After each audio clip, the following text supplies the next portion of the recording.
Good morning all of you. This is Manu Jangal. Welcomes you to the online YouTube channel of Achiever Classes. Today we will start the physics section for the exams, especially for the group X trade. Today we will discuss 20 questions which are important for the AMN X trade examinations. So let's discuss with the first question. Here the first question.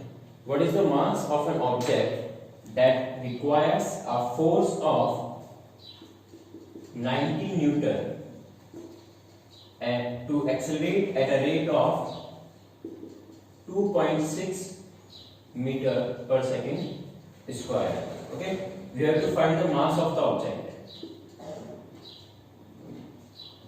We will use the formula F equals to mn, m equals to F by A, 90 Newton upon 2.6 meter per second square. On solving this, we will get our answer, that is 34.6 kg. जो second option जो है अपना, second option जो है वो correct answer है. ठीक है. नेक्स्ट क्वेश्चन अपने पास है, centre of mass of a body. Option first है always lies inside the body, always lies outside the body, always lies on the surface of body और मे लाई इनसाइड और outside the body. देखिए centre of mass जो है वो body की mass distribution के ऊपर डिपेंड करता है कि किस टाइप की बॉडी है. तो ऐसा कंपलसरी नहीं है कि अगर जैसे मान लो अगर कोई रिंग है, अगर एक अपन रिंग लेते हैं तो उसका सेंटर ऑफ मास हम ये नहीं बोलेंगे कि बॉडी की सरफेस पे ही हो सकता है, उसका सेंटर ऑफ मास सेंटर पे होता है. ठीक है. लेकिन ये अगर अपन डिस्क लेते हैं, डिस्क की बात करें तो डिस्क का सेंटर ऑफ मास किस पे होता है, उसकी सरफेस के ऊपर ही होता है. ठीक है. तो सरफेस के तो सेंटर ऑफ मास जो है वो इनसाइड और outside on the of the surface दोनों पे लाई कर सकती है. ठीक है. तो ऑप्शन फोर्थ जो है यहाँ पे. सेकेंड क्वेश्चन है, two bodies of masses 2 kg and 4 kg. m1 अपन को दिया है 2 kg, m2 दिया है 4 kg, are moving with velocity 2 meter per second and 10 meter per second respectively along the same direction. v1 given है अपन को 2 meter per second and v2 given है 10 meter per second. Then velocity of their center of mass will be. देखिए velocity of center of mass का जो formula है VCM, वो होता है m1 v1 plus m2 v2 upon m1 plus m2. ठीक है. तो VCM इक्वल्स टू क्या हो जाएगा, 2 into 2 plus 4 into 10 upon 2 plus 4. It is 4 plus 40 upon 6, 44 upon 7.3 meter per second. This is our option second. So इसमें भी option second जो है वो सही आंसर. ठीक है. नेक्स्ट क्वेश्चन है, the dimension formula of power is. Option A है m1 l1 t minus 2, m1 l2 t minus 3, m1 l1 t plus 2, m1 l2 t minus 2. ठीक है. ठीक है. पावर जो होता है वो होता है work done per unit time, यानी work done per unit time. और वर्क डन का जो फॉर्मूला होता है, डायमेंशन फॉर्मूला जो होता है वो होता है m1 l2 t minus 2 और t1 का टाइम को होता है t. ओके. तो पावर का जो डायमेंशन फॉर्मूला होगा वो हो जाएगा m1 l2 t minus 3. That is option first. Option second जो है वो अपना सही आंसर होगा. Next question is surface tension arises due to. Option first है adhesive force between molecules, second cohesive force between molecules, third है gravitational force between molecules और electrical force between molecules. तो देखिए उससे पहले ऑप्शंस में जो फोर्स है उनके बारे में अपन जान लेते हैं। तो एडहेसिव फोर्स जो होता है, एडहेसिव फोर्स जो होता है वो डिफरेंट सब्सटेंस के बीच में जो अट्रैक्टिव फोर्स होता है, attractive force, attractive forces between different substance or molecules,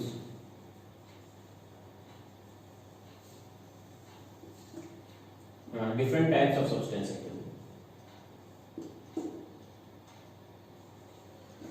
ठीक है, कोहेसिव फोर्स जो है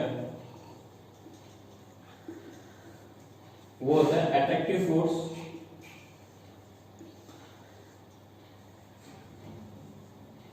between same type of substance या molecule, same type of substance और मॉलिक्यूल्स। ग्रेविटेशनल फोर्स जो होता है वो दो मासेस के बीच में जो फोर्स होता है वो होता है that is F equals to G m1 m2 upon r square. ठीक है, ये होता है gravitational force. And electrical force जो होता है तो चार्ज पार्टिकल के बीच में फोर्स होता है। ठीक है, तो सरफेस टेंशन जो है, सरफेस टेंशन किस फोर्स की वजह से होती है, मतलब सरफेस टेंशन का जो है कॉज क्या है, तो सरफेस टेंशन का मेन कॉज जो है वो है cohesive forces, that is option second. ठीक है, एक और बात बता दूं, सरफेस टेंशन क्या होता है? Surface tension is the property of a material by virtue of which it acquires minimum surface area. Okay, next question है 6 gram mass is suspended in a ceiling by a spring. It is stretched to 4 centimeter. How much work required to be done to stretch the spring 8 centimeter further? ठीक है, ये जो body का मास है वो कितना दिया अपन को, m इक्वल्स टू 6 ग्राम। ठीक है, अब इसको ऐसा ही ले लूं मैं, आई मीन केजी में कन्वर्ट कर लूं मैं, तो ये क्या हो जाएगा 6 by 1000 kg, that is 0.006 kg। ठीक है, और क्या दिया हमको, अच्छा ठीक है, देखिए एक स्प्रिंग की बात ही कर रहा है, तो अगर एक स्प्रिंग के ऊपर एक बॉडी है, उसका मास है 6 ग्राम, उसको सस्पेंड किया हुआ है। ठीक है, तो एक रिलेशन होता है F इक्वल्स टू kx। ठीक है, where x is the displacement, कि बॉडी को सस्पेंड करने के बाद में स्प्रिंग में कितना एक्सपेंशन हुआ या फिर कितनी स्ट्रेच हुई, वो क्या होगा अपने पास x होगा। ठीक है, और k क्या है यहाँ पे, स्प्रिंग कांस्टेंट। ओके, और एक और भी होता है कि F बराबर में होता है mg भी होता है। ठीक है, तो k इक्वल्स टू क्या हो जाएगा, एक्चुअली इस तरह से हो जाएगा kx equals to mg equals to F।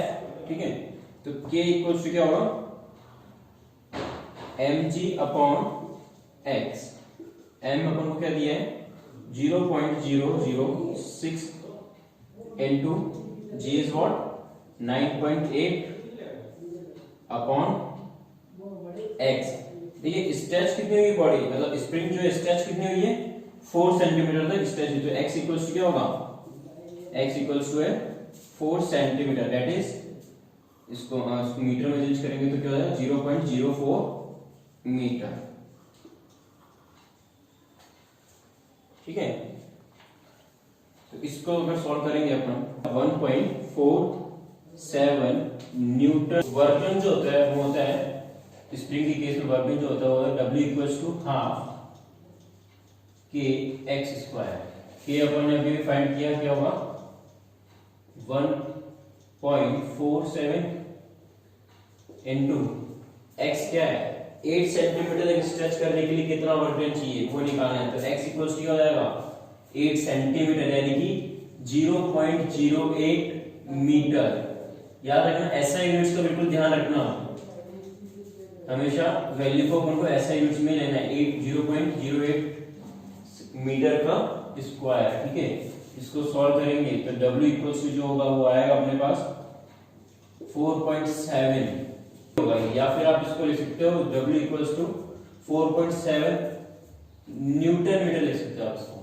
ठीक है, न्यूटन मीटर या फिर 4.7 जूल, क्योंकि ऐसा यूनिट जो होती है वर्क डन की वो जूल होती है। ठीक है, अगला क्वेश्चन है two simple harmonic equations are as given: y1 equals to 12 sin 4 pi t plus pi by 4, y2 equals to 16 sin 4 pi t plus pi by 6। और अपन को find the ratio of the amplitudes का ratio find करना है। ठीक है, जो general equation होती है सिंपल हार्मोनिक्स की वो होती है y equals to a sin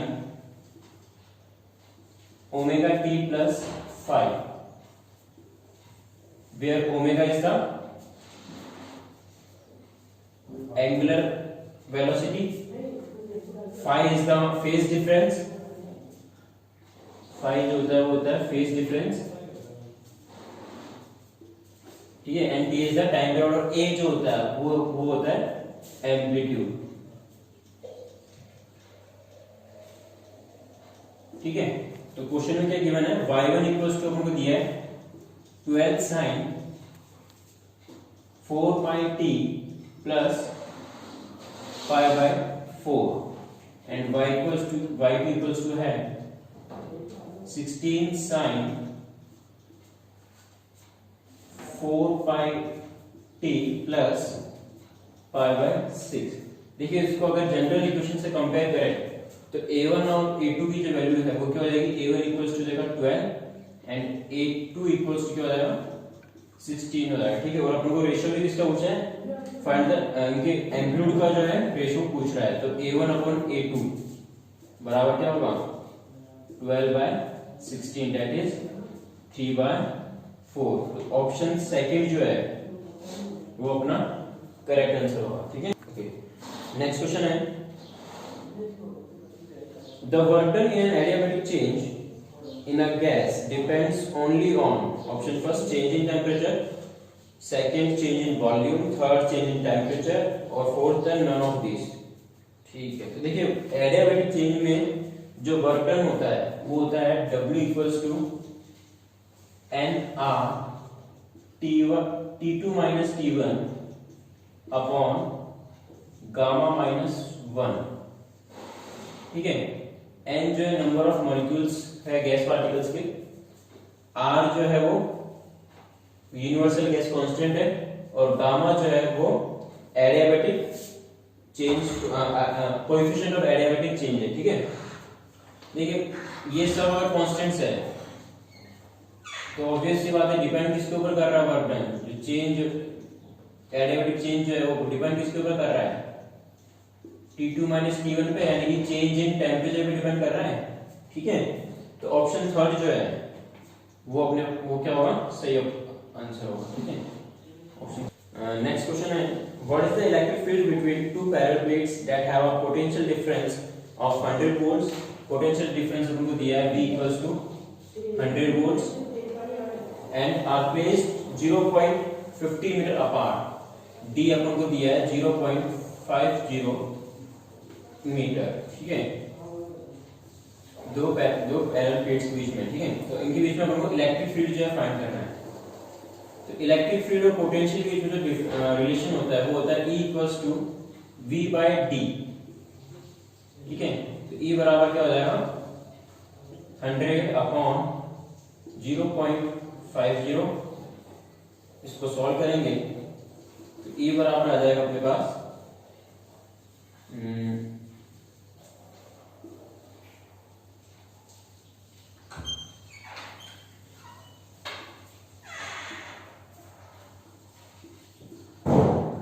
200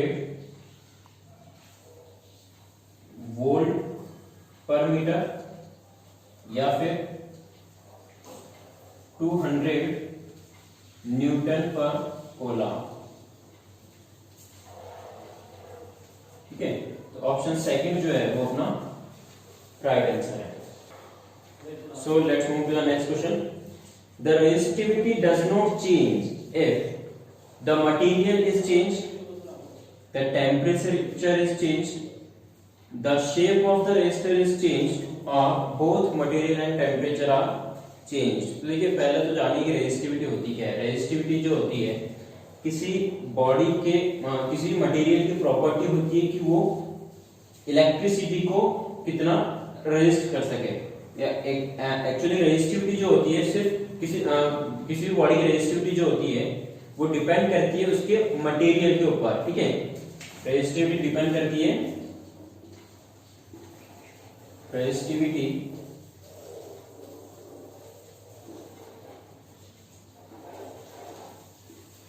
depends on material of the body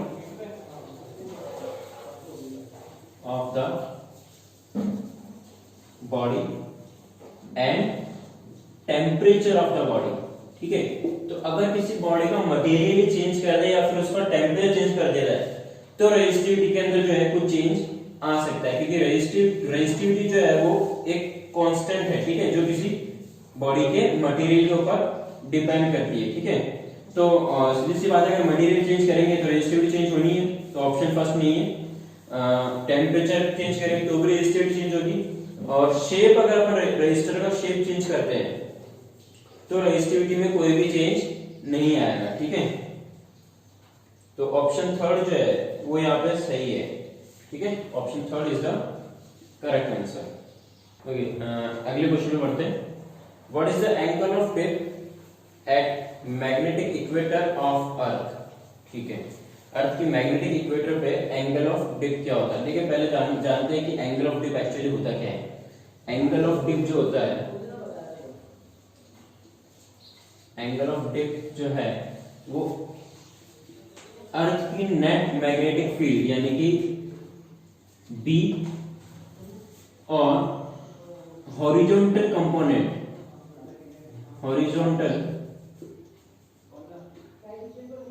component of magnetic meridian या हॉरिजॉन्टल मैग्नेटिक मेरिडियन। ठीक, मेरिडियन के बीच में जो एंगल होता है, ठीक है, angle between magnetic field of the earth to the horizontal magnetic meridian, वो होता है एंगल ऑफ डिप। तो इक्वेटर के ऊपर जो होता है एंगल ऑफ डिप जो होता है वो 0 होता है।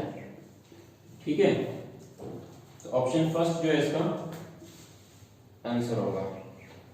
नेक्स्ट क्वेश्चन है, Which phenomenon is responsible for the twinkling of stars। देखिए ये तो अपन 8-9 क्लास से पढ़ता है कि स्टार्स का, सॉरी 10th क्लास में भी आपने पढ़ा होगा कि ट्विंकलिंग ऑफ स्टार्स जो होता है वो एटमॉस्फेरिक रिफ्रैक्शन की वजह से होता है। ठीक है, तो ऑब्वियस सी बात है, ऑप्शन सेकंड आपको दिया है इसमें, एटमॉस्फेरिक रिफ्रैक्शन जो है उसकी वजह से स्टार्स ट्विंकलिंग करते हैं। ठीक है, ठीक है, let's move to the next question. अगला क्वेश्चन है, a wire is moving with speed of 40 meter per second, the length of the wire is 60 centimeter and wire is moving perpendicular to the magnetic field of induction 2 Weber per meter square, calculate the induced EMF। ठीक है, देखिए velocity दी है आपको wire की 40 metre पर second की velocity से एक वायर मूव कर रहा है। ठीक है, और लेंथ जो है वायर की वो है 60 सेंटीमीटर, 60 सेंटीमीटर यानी कि 0.6 मीटर। ठीक है, परपेंडिकुलर मैग्नेटिक फील्ड के परपेंडिकुलर है। ठीक है, और मैग्नेटिक फील्ड जो है वो क्या है 2 वेबर पर मीटर स्क्वायर। ठीक है, तो इंड्यूस्ड ईएमएफ क्या होगा, E बराबर BLV, BLV sin थीटा होता है। थीटा की वैल्यू क्या है, 90 दिया आपको, तो E इक्वल्स टू क्या हो जाएगा 2 into 0.6 into 40 and sin 90 degree. और sin 90 डिग्री क्या होता है, मतलब कि जो क्वेश्चन में गिवन है परपेंडिकुलर है, मैग्नेटिक फील्ड के परपेंडिकुलर है, ठीक है, इसलिए अपन ने sin 90 लिया है। तो E बराबर क्या हो जाएगा, इसको अपन सॉल्व करेंगे तो E बराबर आ जाएगा 48 वोल्ट। देखिए ये E जो है, पहली बात इलेक्ट्रिक फील्ड नहीं है, ये EMF है एक्चुअली, ठीक है, इलेक्ट्रोमोटिव फोर्स EMF जो है, और इसकी एसआई यूनिट क्या होती है, वोल्ट होती है। अगला क्वेश्चन है, to get DC for welding it is necessary to have either option first है ट्रांसफार्मर और मोटर जनरेटर सेट, सेकंड है रेक्टिफायर और ट्रांसफार्मर सेट, थर्ड है रेक्टिफायर और मोटर जनरेटर सेट, और फोर्थ है कैपेसिटर और रिएक्टर सेट। देखिए इस टाइप के कुछ क्वेश्चंस ऐसे होते हैं जो थ्योरिकल होते हैं, तो उनको आप अगर याद ही कर लो तो ये ज्यादा बेटर होता है, ठीक है। तो इसका जो आंसर है वो होगा ऑप्शन थर्ड, रेक्टिफायर और मोटर जनरेटर सेट, जो है डीसी वेल्डिंग के लिए काम आता है। नेक्स्ट क्वेश्चन है, what is the wavelength of visible part of the spectrum ranges from red light of the rainbow. Rainbow के अंदर जो रेड लाइट होती है उसकी स्पेक्ट्रम रेंज क्या होती है, या उसकी वेवलेंथ जो होती है वो क्या होती है। ठीक है, रेड लाइट की जो वेवलेंथ होती है वो होती है 720 नैनोमीटर, ठीक है, और वॉयलेट की जो होती है वो होती है 380 नैनोमीटर, ठीक है। तो अपन से अगर रेड लाइट की रेंज पूछ रहे, वेवलेंथ पूछ रहे हैं, तो ऑप्शन फोर्थ जो है, ऑप्शन 4 जो होगा वो करेक्ट आंसर होगा। 720 नैनोमीटर जो है रेड लाइट की वेवलेंथ होती है, और 380 नैनोमीटर जो है वॉयलेट कलर की वेवलेंथ होती है, ठीक है। ओके, नेक्स्ट क्वेश्चन है, which of the following statement is false regarding propagation of electromagnetic waves in atmosphere। ठीक है, option first, ground waves are those electromagnetic waves which travel from transmitter to receiver across the earth's surface, they suffer energy losses due to bending। ठीक है, second है, sky waves are those electromagnetic waves which travel through reflection from the ionospheric layer from transmitter to receiver। Third है, space waves travels directly from transmitter to receiver. और fourth option है, electromagnetic waves are longitudinal in nature. देखिए electromagnetic waves जो होती है EM waves, वो transverse in nature होती है। ईएम वेव्स जो होती है उनका नेचर होता है transverse, they are transverse in nature, ठीक है। तो क्वेश्चन पूछा है कि दिए गए ऑप्शन में से कौन सा गलत है, तो ऑप्शन 4 जो है वो गलत है, ठीक है। तो अपना आंसर जो होगा क्या होगा, ऑप्शन 4 होगा। इलेक्ट्रोमैग्नेटिक वेव जो होती है लॉन्गिट्यूडिनल नहीं ट्रांसवर्स इन नेचर होती है, ठीक है।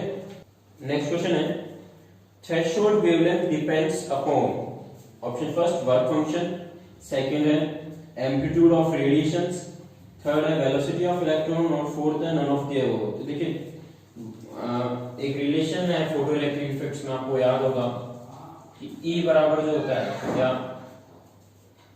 E बराबर जो होता है वो होता है hc बाय लैम्डा, ठीक है।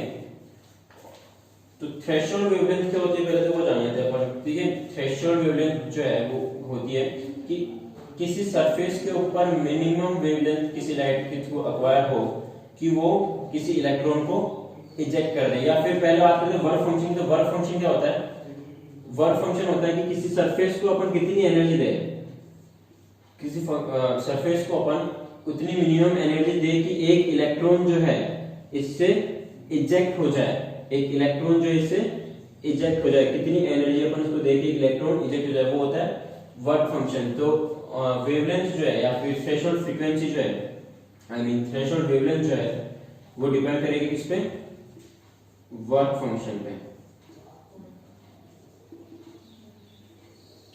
आप ये भी देखा होगा ना, फाई नॉट इक्वल्स टू होता है h nu naught equals to hc by lambda naught, where nu naught is the threshold frequency, lambda naught is the threshold wavelength, and phi naught is the work function. Okay, next question है, the number of neutrons in an atom is equal to, देखिए number of neutrons जो होता है उसका formula होता है, एक atom में नंबर ऑफ न्यूट्रॉन्स का फॉर्मूला होता है n equals to a minus Z, that is नाज। ठीक है, n जो है नंबर ऑफ न्यूट्रॉन्स है, a जो है वो मास नंबर है और z जो है वो एटॉमिक नंबर है। तो ऑप्शन फर्स्ट अपन को दिया है mass number minus atomic number, second है एटॉमिक नंबर, थर्ड है नंबर ऑफ इलेक्ट्रॉन्स और फोर्थ है मास नंबर। तो ऑब्वियस सी बात है नंबर ऑफ न्यूट्रॉन जो होंगे एटम के अंदर वो क्या होंगे, mass number minus atomic number, यानी कि फर्स्ट ऑप्शन जो आपका सही है। ठीक है, नाज से आप इसको याद कर सकते हैं, नाज। ठीक है, मुझे इस क्वेश्चन पे नाज है, छोड़िए।